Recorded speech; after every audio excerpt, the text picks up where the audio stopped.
evening, my dear friends, and welcome for today's Fright Night. I, Dracula, have returned to review another vampire movie. Since multi-voice reviewer have been watching these movies, I think it's time for me to review them.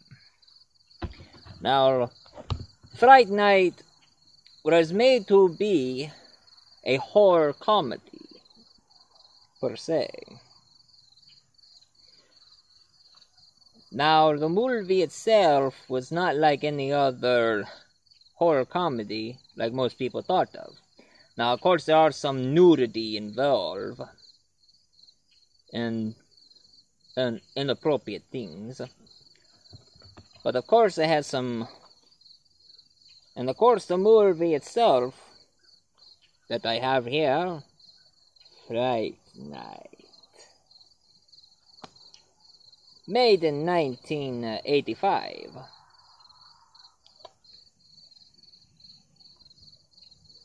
In the movie, you'll have a normal average kid, a 17-year-old, who goes by the name of Charlie Brewster. And Charlie Brewster, he starts noting something very strange about his neighbor, named Jerry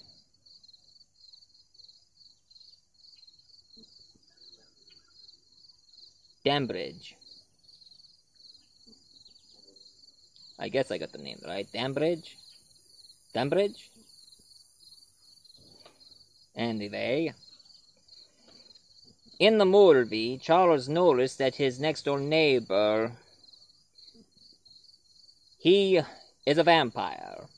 And of course, he heard the reports about women who have died mysteriously with their head chopped off.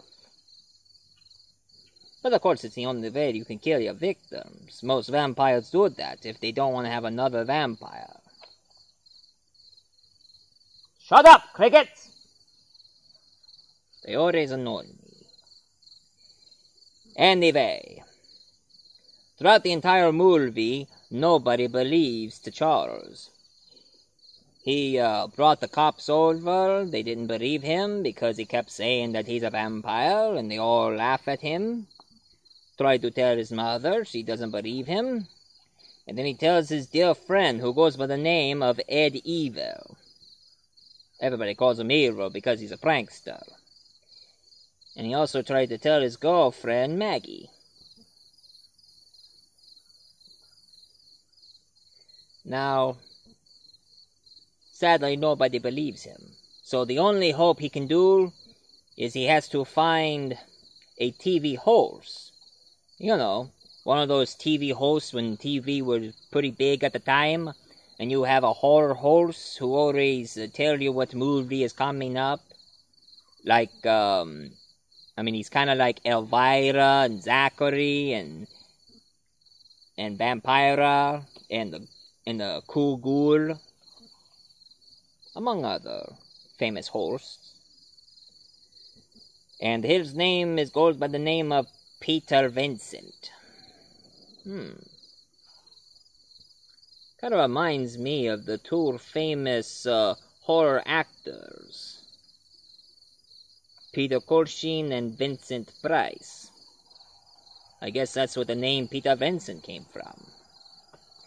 Anyway, he's an actor, and he hosts his own vampire movies.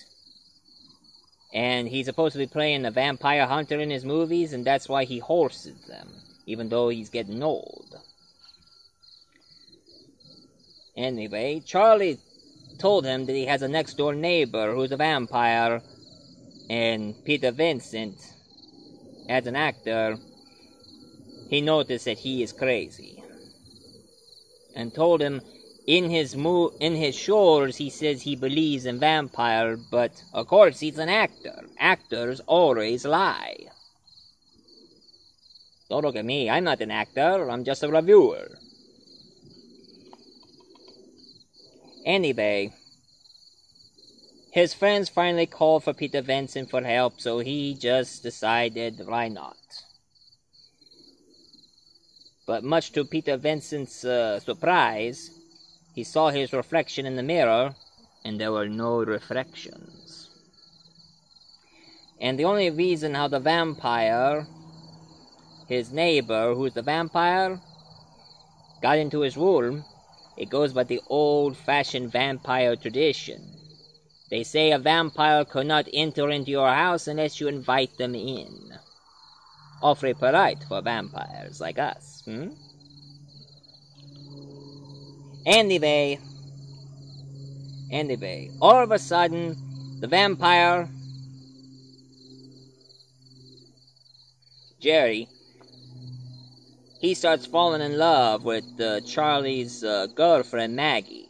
And the reason why he falls in love with her, because she looks remarkably like his long-lost love when he was alive. Do you find that to be completely cliche?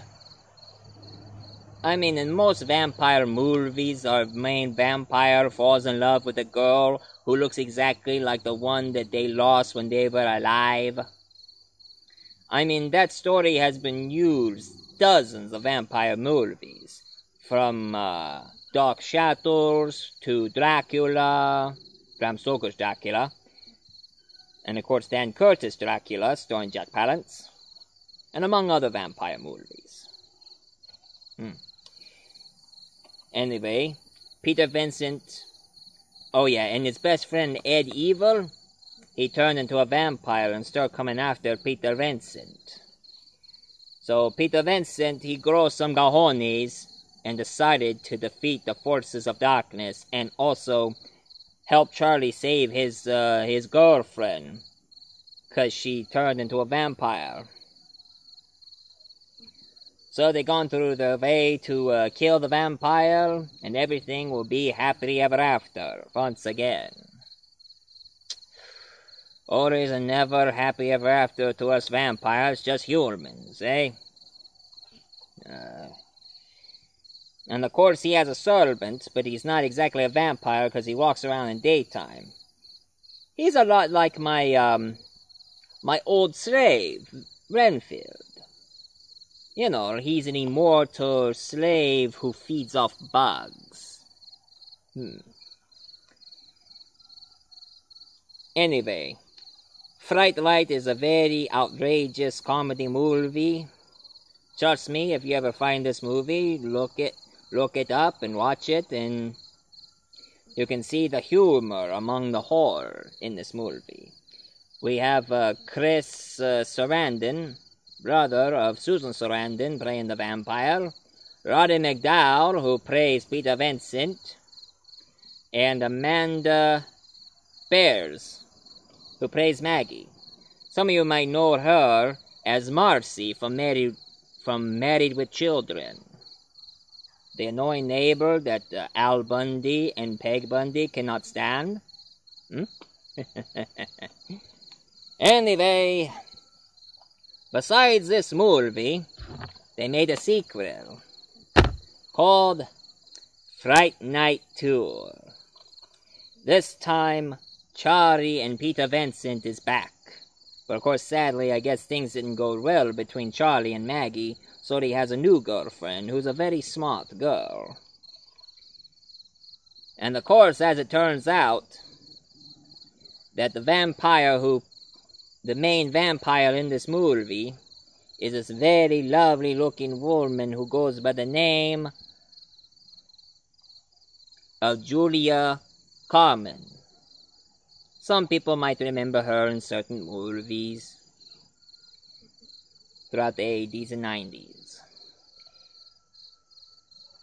And of course she has this black vampire whose style is kind of a mix between Michael Jackson and Prince. And another vampire who kind of acts a bit like an animal and tried to be cool and keeps hitting on Charlie's new girlfriend. And his new girlfriend, her name is Alex, played by Tracy Lynn. And And also there's the Renfield character, who every time when he picks up a bug, he always keep on knowing what kind of bug they are in Latin, and then eats them. Now, of course, the sister of the vampire, what she wants is revenge for the death of her brother. So what she does is she tries to vamp Charlie and make him believe that there's no such thing as vampires. But he starts having these odd feelings that he knows he's becoming a vampire. And Peter Vincent himself starts figuring it out, and so does Charlie's girlfriend, Alex. This movie here was made in 1988. Now, compared to all the sequels from all the movies, this one is not bad. It's not good, but it's not bad. Not bad at all.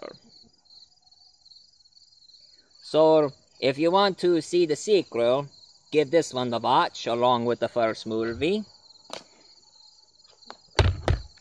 And of course, the popularity of Fright Night continued on. Like, there is a comic book series from Now Comics, a comic book company who didn't last long. They made a whole series involving our vampire and his sister, and of course, his newest vampire, Ed Evil. And of course, they made a sequel. Well, not a sequel, they made a remake of Fright Night. Now, I do not know the names of the recent actors who are in the remake, but the kid who plays Charlie is the same actor who is on Star Trek. He played Vincent Chekhov. And of course, the actor who plays Peter Vincent is David Tennant, also known as the 10th Doctor and Doctor Who. So pretty much Vincent Chekhov teamed up with the Doctor to battle against the vampires. And of course, they making this vampire more interesting by saying that he is more indestructible. The only way to kill him is try to set him on fire and bring him out into the sunlight. Because I seen parts of that remake.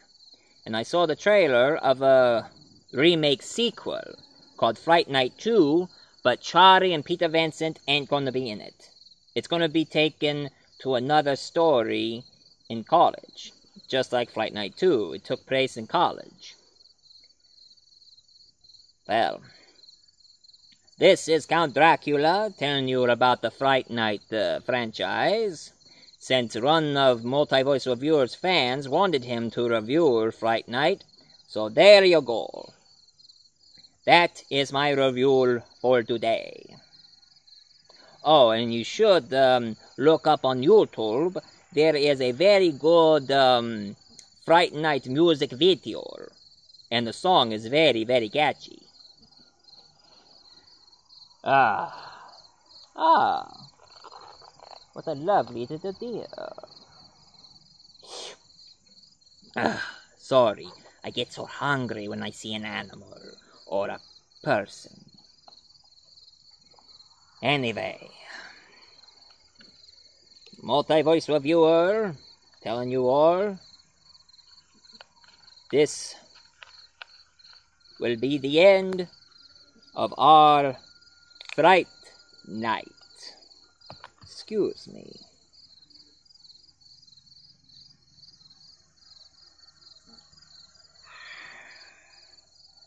I'm so hungry. I'm gonna go after that deal. And when I come back, I might review Dawn to Dusk from Robert Rodriguez. So, till next time.